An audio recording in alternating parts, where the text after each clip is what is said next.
Umentri rang ba jala miklia kondat ke sangma habajuba bahar kenta kli jingkeli hakasngi ba ar ka Dorbar sanrai jong ka Ïing Dorbar thawan ke jala miklia hakat artrik nailor arjar puar ulakno ba uchifup kaliang persya ba George B lingdo ulai lam bakla ya ka Ïing na ka baong ba omsyam lashim ba dia ta ya jing ajing mut na baro hibayadan benta haswa banyasoi ya ka memorandum of understanding MOU tenbet ya hendruteli Yajaka hak Facepon. Kani ka jubab kontrat kalong halor jing Kynnoh bak sarkar kamsyam la yamer jing mut bat ki hima ke GDC ki MDC bat ki wei pat halor ki mat yakran khappud. Umentri rang ba ulaong bakalong ka bae ban hap ban yo jing benjer jong baro alang na ka benta ka bet ka biang ka jala baro ka wei. So reply to start question number 3. Yes, A, yes sir. B, sir, the matter will be taken up into consideration by the state government. Honorable Speaker, sir. Yes, from the reply at 3A and B, it can be inferred that the government has gone ahead with the second round of talks for the settlement of the other 6 areas of differences with its counterpart in Assam. But the state government has not yet considered taking on board the stakeholders. So may I know why, sir, as to the government has not considered taking the stakeholders on board before the discussions were set on, sir? Sir, the discussion is a process. It's not an event of a single day. So therefore the process has started. And as the process moves on, we will include, discuss, we will invite stakeholders, we will have public hearings, we'll have multiple meetings. So therefore, sir, the process has started. It's not that we have concluded the discussion. Hence, as this process moves forward, all stakeholders, all different people, public in general, all of them will be consulted, and only then we will move ahead with the discussion. I thank the Honorable Chief Minister for the reply, sir. Why I had raised this question is because in the first phase of the talks, all these things did not happen. And only after the conclusion of the MOU have the Himas and other stakeholders objected to the signing of the MOU and the areas that were given away to Assam by the state government, sir. So I hope, sir, that the Honorable Chief Minister will stick to this particular process that he has already narrated, because whatever we saw in phase 1 was never the way in which the Honorable Chief Minister had stated, sir. Sir, it's sad that the Honorable Member is misleading the House completely. And I can completely say that it's a lie, what he's saying, sir. In fact, the process of the first phase saw multiple stakeholder meetings. For the first time, the ministers and the concerned officials went to ground zero, had multiple public hearings which are on record, not only with just Meghalaya, but even Assam was with us. So, sir, I would ask the Honorable Member to refrain from making such statements which are completely misleading. You're in the House. This is not a press conference that is going on. So be clear about your facts. This is not the way a responsible member should act, sir. In regards to the different members and the stakeholders we've talked to, every single stakeholder has been involved in this process, sir. I cannot say that every individual in the state has been involved, but the concern of the members was saying about the HIMAs. So the HIMAs, the discussion took place in all the relevant areas where it was. District Council, MDCs, all of them were there when these discussions were taking place. Different MLAs, different NGOs, different stakeholders, you name it, sir. I don't have the whole list with me right now because the question was primarily regarding the second phase. So I don't have the details of the first phase but I'm sure we'll get an opportunity and I will share all those details of how many meetings took place and who all and how many people were involved in this. So I would ask the Honorable Member to refrain from misguiding and misleading the House, sir. Honorable Speaker, sir, the rules and procedures of conduct of this House tells us that we cannot cast personal aspersions on honorable members. It is expected that the leader of the House refrains from using the word lies and tells the members that we are lying. Sir, I'm talking and some members are trying to add fire to this, add fuel to this entire discussion. Sir, the Khasi Hills District Autonomous Council had already passed a resolution in the House opposing the MOU. We have letters from Himalayan opposing the MOU. We have people who are up in arms saying that they don't want to go to Assam. Sir, calling me a liar, it's okay. It's for the people to judge whether I lie or not. I don't want to diverge or go away from the reply that the Honorable Chief Minister has said, that the government will still be considering the stakeholders. It will still be thinking. So when we are moving into this, sir, interrupting an honorable member also is not part of the rule, sir. So therefore, sir. So this is question hour, sir. My point is that. I think we not be reminded of what is question hour and 0 hour. You need to be reminded. That's the so why is the Honorable Chief Minister annoyed? Why is the Chief Minister annoyed? Sir, so calling me sir, a liar I would request, sir, calling me a liar in the first instance. Please put a question. The honourable member, I am getting. Sir, and I will give a very detailed reply to him. Chief Minister to but ask him to patience. please give a special question, sir. Sir, please put a question. Supplementary. I am coming to that, sir, because as questions were cast and I don't remember this is a question hour, so I need to please put a clarify, question. Yeah. So therefore, sir, I would request the government that at least last time we had asked for the draft MOU on the floor of the House to be circulated, that was not done, and many areas have been lost. So at least this time, sir, second round, at least take us as a House into consideration and at least circulate the areas first so that at least we can have a thorough discussion and see the ground realities before the government goes ahead with the second round and finalizes the other MOU, sir. Yeah. Sir, the honourable member has been mixing a lot of words and trying to bring out emotions into this entire thing. I understand it is an emotional subject, there's no doubt about it. But the fact is, why I said he's misleading the House and lying about it, is because he said that the stakeholders were not consulted. That is wrong, sir. We consulted the stakeholders. Sir, letters were there, sir. Letters were there, sir, that's why. Please. Sir, I think the honourable member needs to, again, do his homework. He has to understand that not agreeing to a discussion and giving a letter of,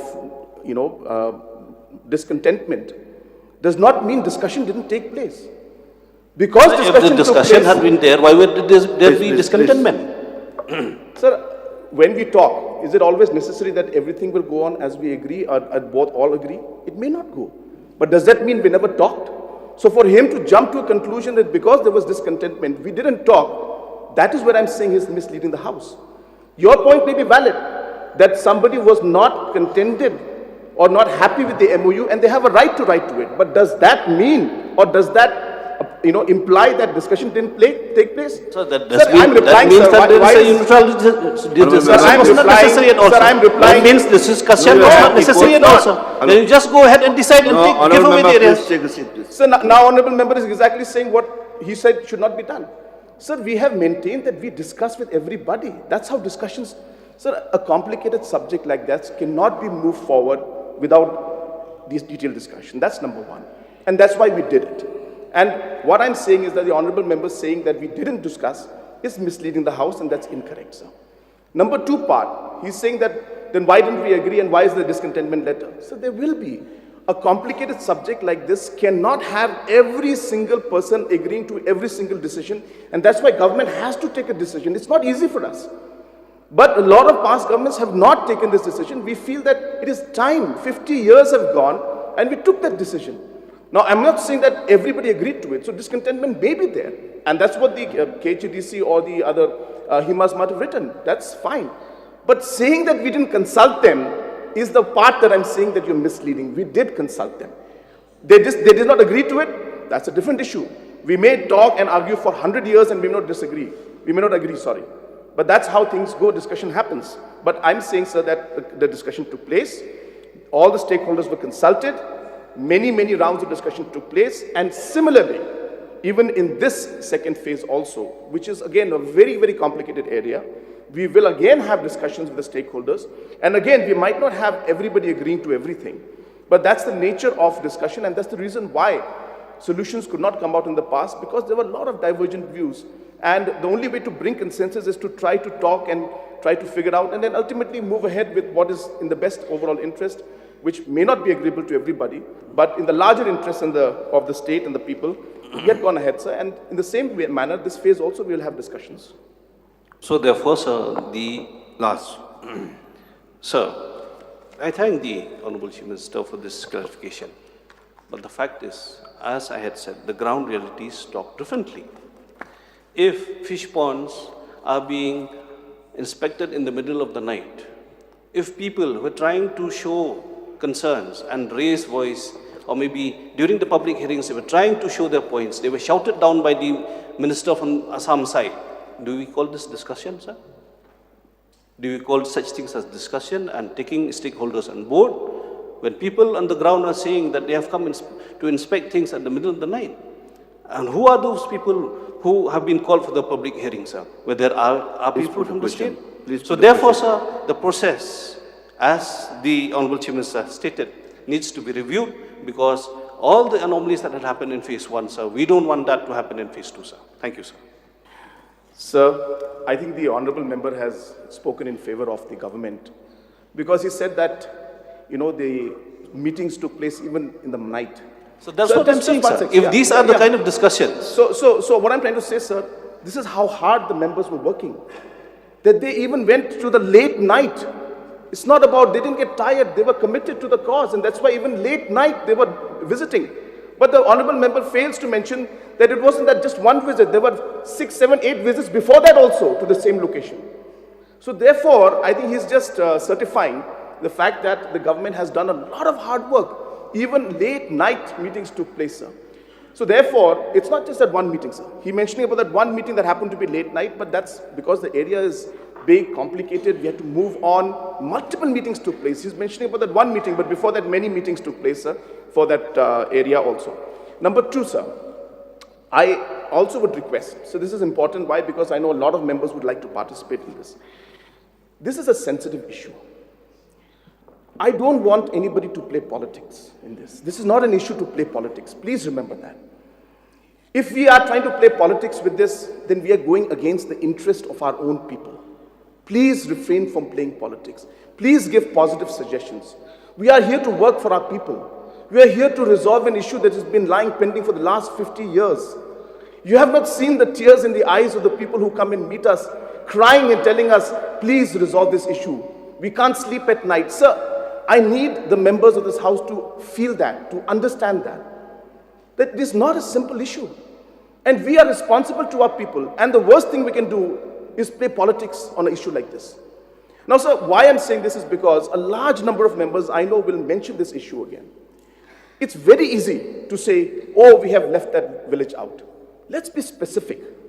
Please don't give generic statements, is my request, sir, through you, that if the honorable members, when they say villages were left out, please mention which village. There were differences in the area. Please, which area of the difference was there? It's a large area, sir, with many, many villages and a large population. If we give generic statements here in this house, then we'll keep going round and round and round in discussion, and we will not reach to any conclusion.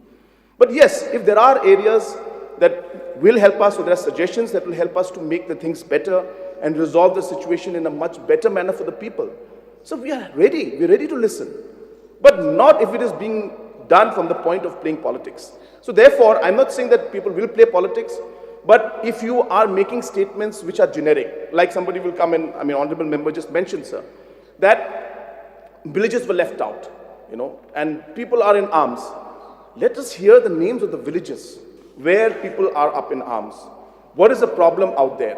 Let's discuss that, and let's figure out how to resolve that issue. So let's be specific, and just, raising up a generic tone in this thing will not help the process. And this is why, sir, in the past this issue has not been resolved, simply because we were always very generic. But when you realize that we come down to micro details, we realize that there were some villages which were never under dispute. Then we realized in some villages people are agreeable to a solution. And then we realize that there are 20%, 15% where there is a genuine difference in the people's opinion. So it is very important that we break this huge problem into micro problems. That's the only way to resolve it, sir. And when we break them down into smaller problems, then we are able to resolve it and find a solution and focus on the ones which we are not able to agree on. So my request, sir, will be that let us be specific, let us be productive. This is the best, platform and the highest platform to discuss an issue like this. My only request, sir, is that we should not play politics in this. We should try and resolve this issue in the interest of the people and the state as a whole, sir. Sir. Honourable Member, I would like last. to request the House that during the question hour, kindly be specific and very short, because Sir. other members have raised the question, so I will have to This is a very make an important. attempt. So this And is we a have, very important point. Please Sir, please take a seat. Please take a seat. We have the thing in the resolution also with regards to the boundary. So you may take up and raise your points there also. So let not be a waste of time during the question hour. Sir, this matter was dragged because unnecessarily the Honorable Chief Minister was Yeah, getting you may put emotional. a question now. Just put a question. You raise whatever points in the resolution where it is been listed during this. Sir, my question is whether the stakeholders, considering the members of this House, sir, whether they will be considered before the other discussions go ahead with the balance 6 areas of differences. Sir, I've already replied. The answer is affirmative. Yes, sir. We will be discussing with everybody. Yeah.